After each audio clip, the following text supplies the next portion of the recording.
Assalamualaikum warahmatullahi wabarakatuh.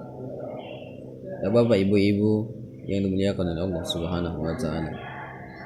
Saudaraku, Bapak-bapakku sekalian, kalau ingin mengkader anak yang soleh, termasuk itu kata Nabi itu, ahsinu asma'a li auladikum. Berikan nama yang baik kepada anak kamu. Ini yang pertama. Kalau kita ingin mempunyai anak yang soleh, mengkader anak yang soleh dan soleha, carikan, kasih anak nama yang baik untuk anak kita. Kalau namanya baik, otomatis insya Allah sifat dari nama itu, maka dia akan menjadi orang baik. Kenapa? Karena nama itu adalah doa. Jangan asal sembarang buat nama. Kadang-kadang di antara kita asal sembarang buat nama. Tidak seperti itu. Buat nama-nama yang paling bagus itu nama-nama Allah yang 99, kemudian ditambah dengan misalnya Ar-Rahman, Abdurrahman, Ar-Rahim, Abdurrahim, Ar-Razak, Abdurrazak. Itu yang paling bagus nama-nama Allah. Yang ada artinya yang bagus. Kalau nanti kita buat nama dia Ar-Rahman, insya Allah anaknya anak yang penyayang. Kalau nanti kita buat Abdul Hakim, insya Allah dia menjadi anak yang bijaksana, hamba yang bijaksana artinya Abdul Hakim. Jadi kalau ingin mengkader anak yang soleh itu, mulai dari menanam benih sampai setelah dia lahir dikasih nama yang baik. Itu dia ingin mengkader anak yang soleh. Ini kadang-kadang na'udzubillah nama anak kita ketemu di Al-Quran, nama ada di Al-Quran An-Nar, dikasih nama An-Nar. Anak artinya api. Ketemu di Al-Quran Al-Hasadu, dikasih nama anaknya Abdul Hasad, hamba yang dengki, kerjanya mendengki orang. Kalau dengki tahu kenapa yang dikatakan dengki? Dengki itu tidak senang melihat orang lain mendapatkan nikmat. Orang dapat nikmat, dia sengsara, sakit hati dia, padahal orang dapat nikmat.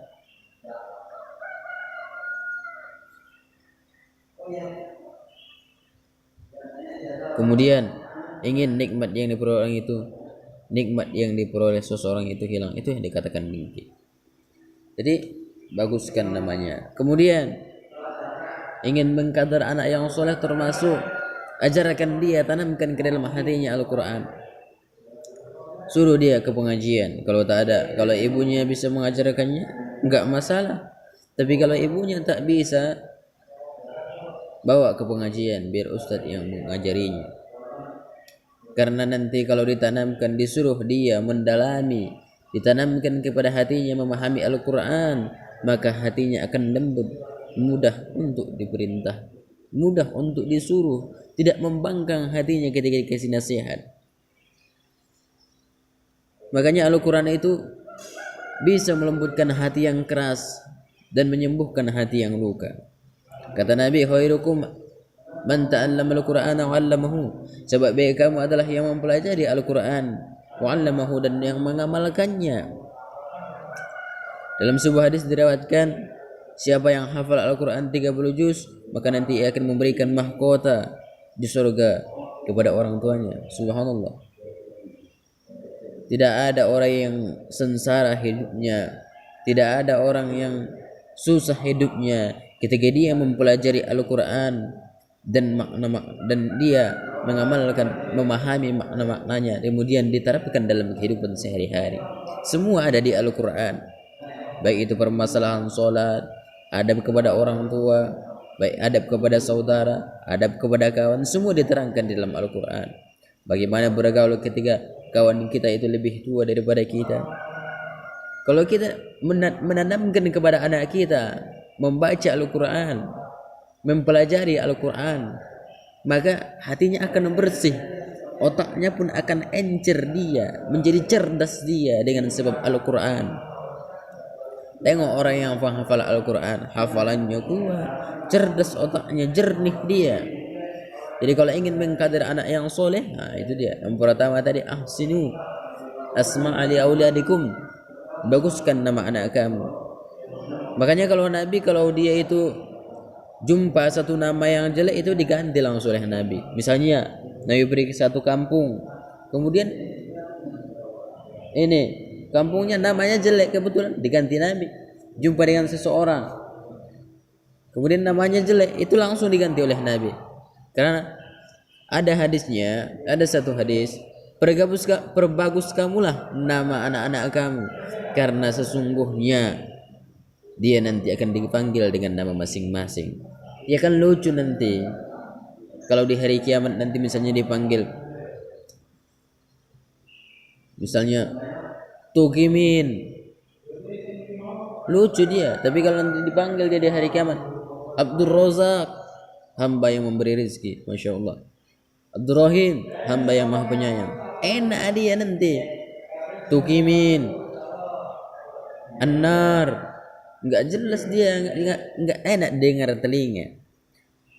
Sehingga kadang-kadang kalau kita buat nama anak kita yang jelek, maka nanti dia akan menjadi timbul fitnah, bahan ejaan bagi kawan-kawannya, sehingga timbul perkelahian. Makanya ahsinu asma'u li auladikum, maka perbaguslah nama dari anak-anak kamu. Kemudian tanamkan hatinya kepada Al-Quran, berikan kepada dia pendidikan yang baik, jauhkan dari dia hafiz yang bersifat untuk melalaikan. Jaga pergaulannya. Kalau ada kawannya kira-kira yang di sekitarnya itu kurang baik tingkah lakunya, kurang baik adabnya, jangan kau satukan dengan mereka. Sering beri dia nasihat, pupuk hatinya agar hatinya itu tidak keras dia.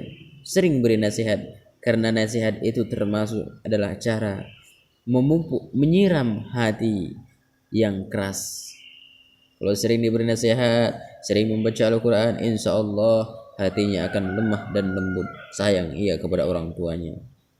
Kenalkan anak kepada agama agar dia sayang kepadamu. Kalau kau kenalkan kepada dia harta, dia akan melupakanmu. Kenalkan dia kepada agama, insya Allah dia akan sayang kepadamu.